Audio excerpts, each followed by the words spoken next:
الحمد للہ وکفا وسلام علی عباده الذین اصطفى اما بعد فاعوذ باللہ من الشیطان الرجیم بسم اللہ الرحمن الرحیم وما ارسلناک الا رحمتا للعالمین صدق اللہ العلی العظیم وصدق رسولہ النبی الامین المتین المبین المعین الکریم ونحن على ذلك لمن الشاہدین والشاکرین والحمد للہ رب العالمین۔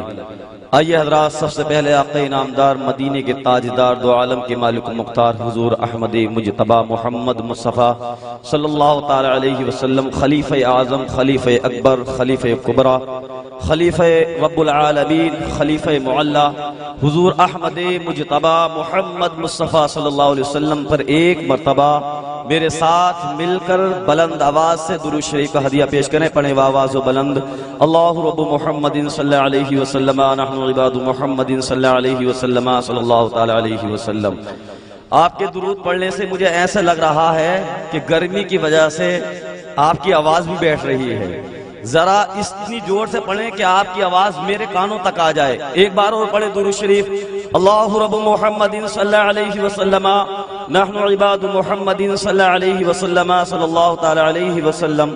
حضرات گرامی، آج 12 ربیع النور ہے اور اللہ تبارک و تعالی نے یہ جو عید عطا فرمائی ہے، یہ دن اور جو 12 ربیع النور کی رات ہے، تفاسیر کا اگر ہم مطالعہ کرتے ہیں تو ہمیں معلوم ہوتا ہے کہ تمام راتیں، چاہیں وہ لیلۃ القدر ہو، شب معراج ہو، شب جمعہ ہو، یا اس کے ساتھ شب رمضان ہو، جتنی بھی راتیں ہیں، ہر ایک رات کو ایک اپنی فضیلت ہے، لیکن جتنی فضیلت اللہ تبارک و تعالی نے اس رات کو عطا فرمائی ہے، کوئی رات اتنی بلند والا فضیلت والی نہیں۔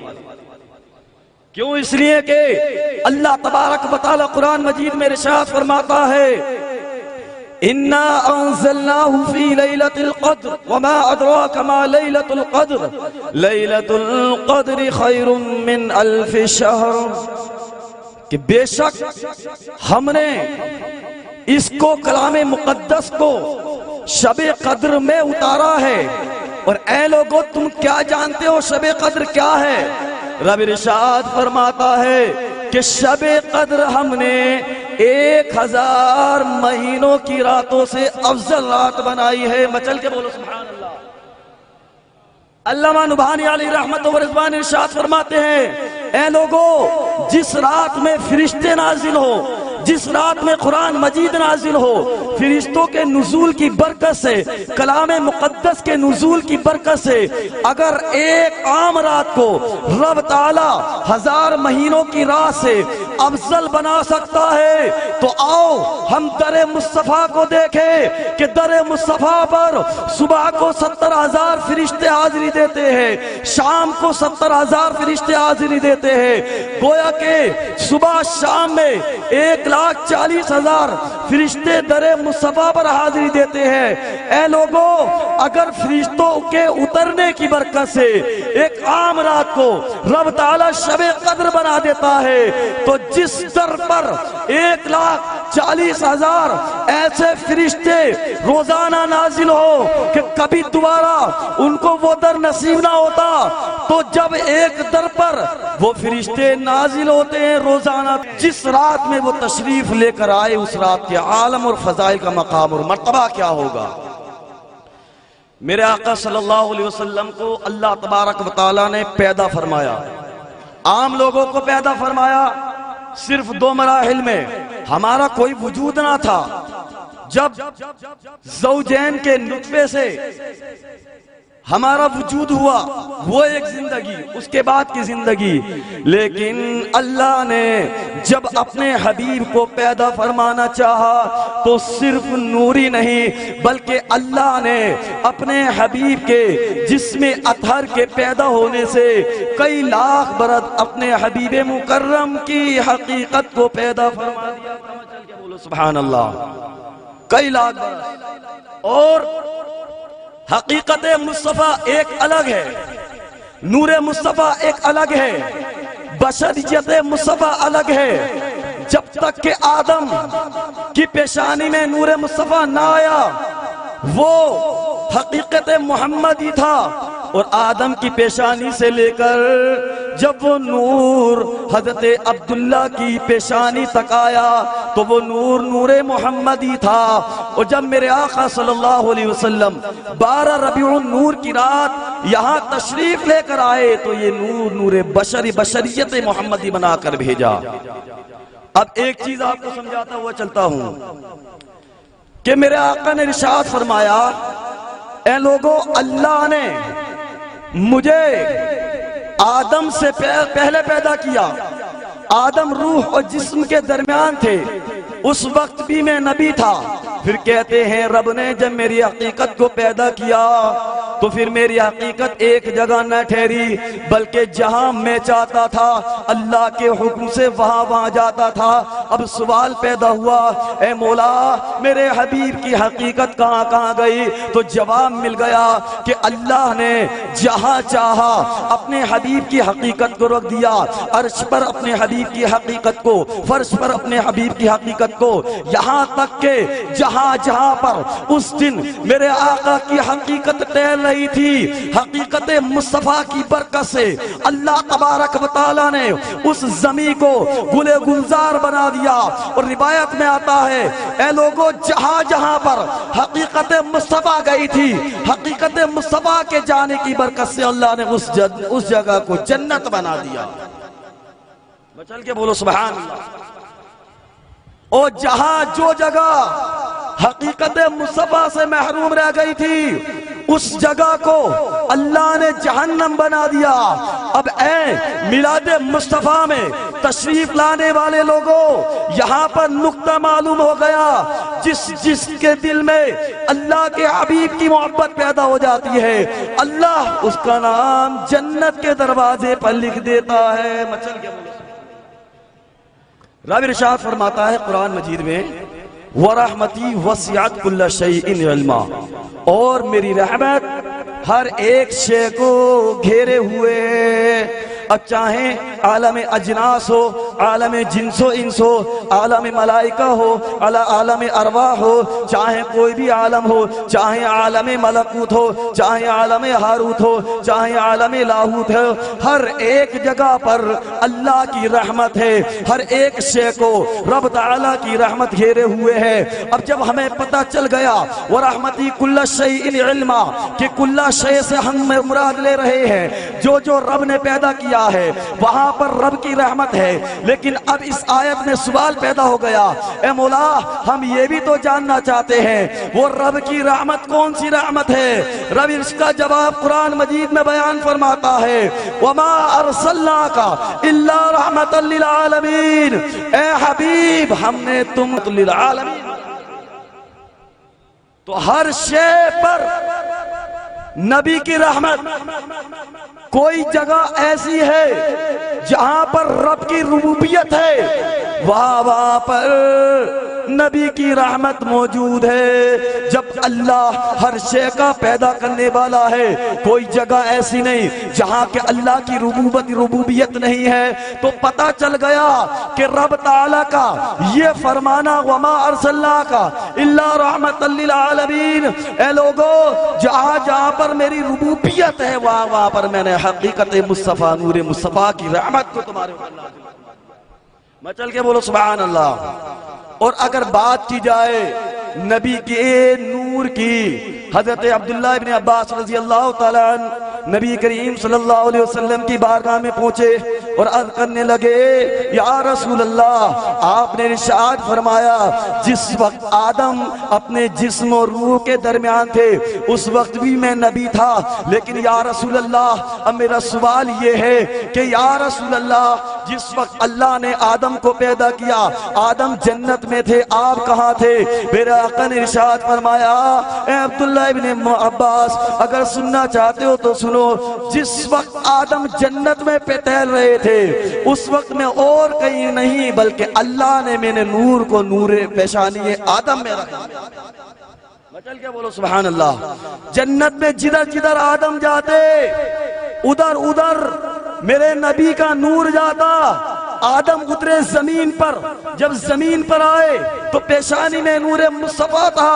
اب جب زمین پر آئے جہاں جہاں آدم گئے وہاں پر نور مصطفیٰ تھا۔ تو پھر میرا آقا نے ارشاد فرمایا، اے لوگو، جس وقت حضرت ابراہیم علیہ السلام کو آگ میں ڈالا گیا تھا، جب آگ میں ڈالا گیا تھا تو اس وقت میں حضرت ابراہیم خلیل اللہ کی پیشانی میں موجود تھا۔ اب یہاں سے پتہ چل گیا ہے کہ ارے ابراہیم خلیل اللہ پر آگ کیسے کام کر سکتی ہے؟ کیوں؟ اس لیے کہ ابراہیم خلیل اللہ کی پیشانی میں کوئی عام چیز نہیں بلکہ اللہ نے نور مصطفیٰ رکھا تھا۔ میں چل کے بولو سبحان اللہ۔ پھر ارشاد فرماتے ہیں، اے لوگو، صرف میں ابراہیم خلیل اللہ کی پیشانی میں نہیں بلکہ جس وقت حضرت نوح علیہ السلام کی کشتی بھی تھی، اور کشتی جب تھی تو چاروں طرف اللہ کا عذاب نازل ہو رہا تھا، لیکن نوح علیہ السلام کی کشتی کیوں نہ ڈوبی؟ وجہ کیا تھی؟ اس لیے کہ ایک تو نوح علیہ السلام اللہ کے نبی تھے، دوسری وجہ یہ تھی، میرے آقا ارشاد فرماتے ہیں جس وقت نوح کشتی میں موجود تھے اس وقت اللہ نے میرے نور کو نوح علیہ السلام کی پیشانی میں رکھ دیا تھا۔ سبحان اللہ بولو۔ اب یہاں پر ایک چیز اور بتاتا ہوا چلتا ہوں، آدم علیہ السلام پیدا ہو گئے، پیدا ہونے کے بعد جب آدم علیہ السلام کے وصال کا وقت آیا تو حضرت آدم علیہ السلام نے اپنے بیٹے کو وصیت کی تھی۔ وصیت سے پہلے میرے آقا کی پیدائش کا ذکر کرتا ہوا چلتا ہوں۔ حضرت کعب الاحبار ارشاد فرماتے ہیں، اے لوگو سنو، جس وقت اللہ نے جس میں مصطفیٰ کو پیدا کرنا چاہا، جبرائیل علیہ السلام کو حکم دیا، اے جبرائیل جاؤ جاؤ زمین پر جاؤ، میں اپنے حبیب کے جسد اقدس کو بنانا چاہتا ہوں، زمین سے جا کر ایک مٹھی مٹی لے آؤ۔ حضرت جبرائیل علیہ السلام جس وقت زمین پر آئے چاروں طرف دیکھا، سب سے افضل اور اعلیٰ جگہ وہ جگہ تھی جہاں پر آج میرے آقا آرام فرما رہے ہیں۔ مچل کے بولو سبحان اللہ۔ اس جگہ سے جبرائیل علیہ السلام نے ایک مٹھی مٹی لینے کے بعد پھر اللہ تبارک و تعالیٰ کی بارگاہ میں پہنچے، عرض کی مولا میں اس مٹی کو لے آیا ہوں۔ اللہ نے کہا، اے جبرائیل یہ کوئی عام مٹی نہیں ہے بلکہ جاؤ جنت میں جاؤ، اس مٹی کو جنت کی نہروں کے پانی سے گوندھ لو۔ چل کے بولو سبحان اللہ۔ سبحان اللہ سے پتہ چلتا ہے کہ ہاں آپ کی تقریر سمجھ میں آ رہی ہے۔ اب جب میرے آقا کے جسد کے مٹی کو گوندا گیا، اس کے بعد جنت کے گوشے گوشے میں، کونے کونے میں میرے آقا صلی اللہ علیہ وسلم کے جسد کی مٹی کو ٹھہرایا گیا، زمین پر بھی، فرش پر بھی، فرش پر بھی، مکا پر بھی، لامکا پر بھی، ہر جگہ پر اللہ نے اپنے حبیب کے جسد کی مٹی کو بھیجا تھا، یہاں تک کہ آدم علیہ السلام کی پیشانی میں جب نور مصطفیٰ آیا تو جدھر جدھر آدم جاتے تھے تمام کے تمام فرشتے کہتے تھے، اے آدم مبارک ہو، مبارک ہو، اللہ نے تمہاری پیشانی میں نور مصطفیٰ کو اتار دیا ہے۔ بچل کے بولو سبحان اللہ۔ اب پھر کیا ہوتا ہے؟ آدم علیہ السلام کا وصال مبارک ان قریب، اب حضرت شیش علیہ السلام کو وصیت کی، اے میرے بیٹا سنو، حضرت حوا کے وطن اطہر سے ایک بار میں جب کوئی پیدائش ہوتی تھی تو جڑواں بچے پیدا ہوتے تھے، تنہا کوئی بچہ پیدا نہ ہوا، لیکن جس وقت اللہ نے آپ کی پیشانی میں نور مصطفیٰ کو رکھنا چاہا تو جڑواں نہیں بلکہ تنہے تنہا تمہیں پیدا کیا تھا۔ مچل کے بولو سبحان اللہ۔ پھر ارشاد فرماتے ہیں، بیٹا وصیت میری یہ ہے کہ تمہاری پیشانی میں نور مصطفیٰ ہے، میں چاہتا ہوں تمہاری آنکھ، تمہاری نظر کوئی بھی کسی غیر محرم لڑکی پر نہیں پڑنا چاہیے، اب حضرت شیش علیہ السلام نے عرض کی اے بابا جان آپ اتنی بڑی وصیت کیوں کر رہے ہیں, معاملہ کیا ہے؟ حضرت آدم علیہ السلام نے ارشاد فرمایا اے بیٹا تم نہیں جانتے ہو یہ نور مصطفیٰ کوئی عام نور نہیں ہے, بلکہ میں نے دیکھا کہ جب میں زمین پر تھا اس نور مصطفیٰ کی بشارت مجھے دی جاتی تھی, یہاں تک کہ میں جب جنت میں گیا جنت کے درخت اشجار اور جنت کے جو محلات ہیں ان محلات کی در و دیوار پر میں نے میرے آقا کا نام لکھا ہوا دیکھا تھا. مچل کے بولو سبحان اللہ. یہاں تک کہ در و دیوار ہی نہیں بلکہ جنت کی جو نہریں ہیں ان نہروں پر جو رب تعالیٰ نے پلر بنائے ہیں ان کے اوپر بھی اللہ نے میرے آقا کا نام لکھ دیا ہے. مچل کے بولو سبحان اللہ. کہتے ہیں میں نے جنت میں اشجار کو دیکھا, جنت میں درختوں کو دیکھا, جنت میں درختوں کی ٹہنیوں کو دیکھا, ہر ایک درخت پر مجھے میرے آقا کا نام نظر آ رہا تھا. مچل کے بولو سبحان اللہ. صرف درخت پر نہیں بلکہ اشجار کے جو پتے تھے ہر ایک پتے پر محمد رسول اللہ نظر آ رہا تھا. مچل کے بولو سبحان اللہ. کہتے ہیں اب صرف یہی نہیں بلکہ جنت میں نہیں عرش پر میں نے میرے آقا کا نام دیکھا, فرش پر میں نے آقا کا نام دیکھا, یہاں تک کہ زمین پر میں نے آقا کا نام دیکھا, عالم ملکوت ہاروت پر میں نے آقا کا نام دیکھا.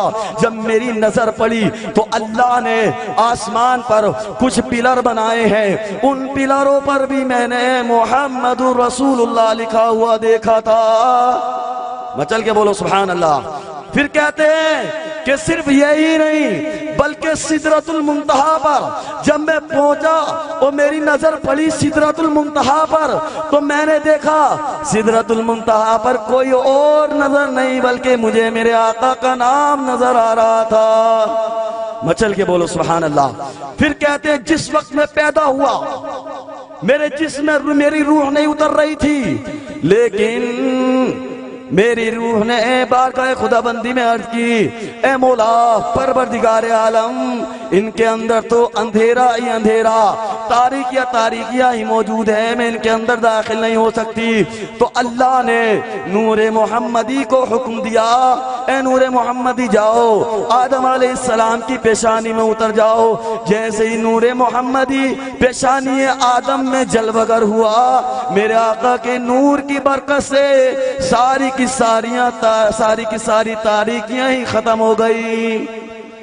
اب حضرت آدم علیہ السلام کے جسم میں وہ روح اتر گئی. پھر اس کے بعد ارشاد فرماتے ہیں یہ تو میں بات کر رہا تھا زمین کی, یہ تو بات کر رہا تھا آسمان کی, یہ تو بات کر رہا تھا میں سدرۃ المنتہا کی, یہ تو بات کر رہا تھا میں جنت کی, لیکن اللہ کی قسم کھا کے کہتا ہوں جس وقت میں پیدا ہوا میں نے اپنے سر کو اٹھایا اور جب میری نظر عرش پر پڑی میں نے وہاں پر کچھ اور نہیں بلکہ لا الہ الا اللہ محمد اللہ لکھا ہوا دیکھا تھا. جزاک اللہ. اب آخری حدیث آپ کو بتاتا ہوا چلتا ہوں کہ میرے نبی کا مقام اور مرتبہ کیا ہے, میرے نبی کی اللہ نے شان و قدرت کیا رکھی ہے, کتنی عظمت و بلندیاں میرے آقا کو عطا فرمائی ہیں. آپ کے چہرے کی بات کی جائے قرآن کہتا ہے والضحیٰ, آپ کی زلفوں کی بات کی جائے قرآن کہتا ہے واللیل اذا سجا, آپ کے دندان مبارک کی بات کی جائے قرآن پتہ کہتا ہے یاسین والقرآن الحکیم. یہاں تک کہ جب میرے آقا کی چادر کی بات کی جائے قرآن کہتا ہے یا ایھا المدثر.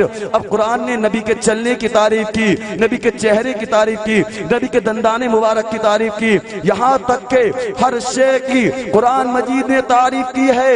اب حضرت جابر بن سمرہ رضی اللہ تعالیٰ عنہ کے دل میں تمنا پیدا ہو گئی کہ آج میں نے صبح سے اپنے آقا کے چہرے کو نہ دیکھا.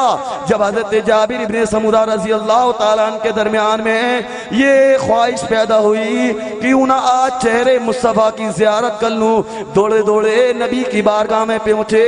اس وقت وقت میرے آقا ایک ایسے میدان میں بیٹھے ہوئے تھے، ایک طرف نظر کر رہے تھے، چاند نظر آ رہا تھا، ایک طرف میرے آقا کا چہرہ نظر آ رہا تھا۔ حضرت جابر ابن سمورہ رضی اللہ تعالی عنہ ارشاد فرماتے ہیں، اے لوگو میں کبھی چاند کو دیکھتا تھا، کبھی چہرے مصطفیٰ کو دیکھتا تھا، ایک طرف چاند دوسری طرف چہرے مصطفیٰ۔ جب میں نے دونوں کو دیکھا اور پرکھنا چاہا کہ اللہ نے سب سے زیادہ روشن اور خوبصورت کس کو بنایا ہے، آیا چاند زیادہ خوبصورت ہے یا چہرے مصطفیٰ زیادہ خوبصورت ہے؟ حضرت جابر ابن سمورہ رضی اللہ تعالیٰ عنہ ارشاد فرماتے ہیں، اللہ کی قسم اے لوگو میں نے پایا کہ چاند کی روشنی سے میرے آقا کی روشنی 70 گنا زیادہ تھی۔ تو اللہ نے اپنے حبیب مکرم صلی اللہ علیہ وسلم کی شان اتنی بلند و بالا عطا فرمائی ہے، اتنی بلند و بالا عطا فرمائی ہے کہ اس کی ہم مثال بیان نہیں کر سکتے۔ اللہ تبارک و تعالی قرآن مجید میں ارشاد فرماتا ہے، ربنا انزل علینا مائدۃ من السماء تکون لنا عیدا لاولنا وآخرنا وآیۃ منک، کہ حضرت عیسیٰ علیہ السلام نے بارگاہ خداوندی میں عرض کی تھی، مولا تو میرے اوپر دسترخوان کو اتار دے تاکہ وہ دن میرے لیے عید کا دن بن جائے۔ اب عیسیٰ علیہ السلام نے جب بارگاہ خداوندی میں یہ دعا کی اور اس کا ذکر قرآن مجید میں ہے، تو گویا کہ ایک نعمت جو اللہ کی اتری کن پر؟ حضرت عیسیٰ علیہ السلام کی قوم پر، وہ دن ہمارے لیے عید کا دن بن گیا۔ یہاں تک کہ قوم بنی اسرائیل اس دن تہوار مناتے ہیں اور اس دن خوشی مناتے ہیں، عید مناتے ہیں۔ اب یہاں سے علامہ نبھانی علی رحمت و رضوان ارشاد فرماتے ہیں کہ اے لوگو یہاں پر ایک مائدہ اترا، ایک دسترخوان اترا، ایک چھوٹی سی نعمت کے اترنے پر، جو نعمت چہرے مصطفیٰ یا قدم مصطفیٰ کی 1000 نعمتیں بھی اگر کر لی جائیں تو ایک بھی نعمت کو نہیں پہنچ سکتی۔ ایک چھوٹی سی نعمت کے اترنے پر اس قوم بنی اسرائیل پر اگر وہ دن عید کا دن بن سکتا ہے، تو جس دن اللہ نے اپنے حبیب کو، کہ جس حبیب کے قدموں کے صدقے سے ہمارے اوپر ایک نہیں بلکہ ہزاروں دسترخوان اتارے ہیں، اگر اس دن کو اگر ہم عید نہ مانے تو پھر ہم کس طریقے سے اس دن کو اپنی لیے خوشیوں کا بنا سکتے ہیں؟ بلکہ جب قدم کی برکت سے اللہ تبارک و تعالی 1000 نعمتوں کے اتارنے کی برکت سے وہ حبیب اس دن میں تشریف لے کر آیا ہے، تو ہمیں بھی چاہیے اس دن میں زیادہ سے زیادہ خوشیاں منائیں۔ کفر و شرک کے بدعت کے فتوے لگانے والے آج اپنے اس دن منہ کو چھپائے ہوئے بیٹھ جاتے ہیں، انہیں چہرہ دکھانے کی استطاعت ان کے اندر نہیں رہتی۔ اللہ رب العزت سے دعا ہے کہ مولا تبارک و تعالی ہم سب کو اس دن زیادہ سے زیادہ خوشیاں بانٹنے کی توفیق عطا فرمائے اور آپس میں محبت تقسیم کرنے کی توفیق عطا فرمائے۔ میرے بولنے میں لفظاً قصداً عمداً خطاً کوئی غلطی خامی واقع ہوئی ہو، رب قدیر اس کو معاف فرمائے۔ بارگاہ خداوندی میں دعا ہے کہ مولا ہم سب کے گناہ صغائر و کبائر کو معاف فرمائے۔ ایک مرتبہ میرے ساتھ مل کر کلمہ طیبہ پڑھ لیجئے، لا الہ الا اللہ محمد رسول اللہ۔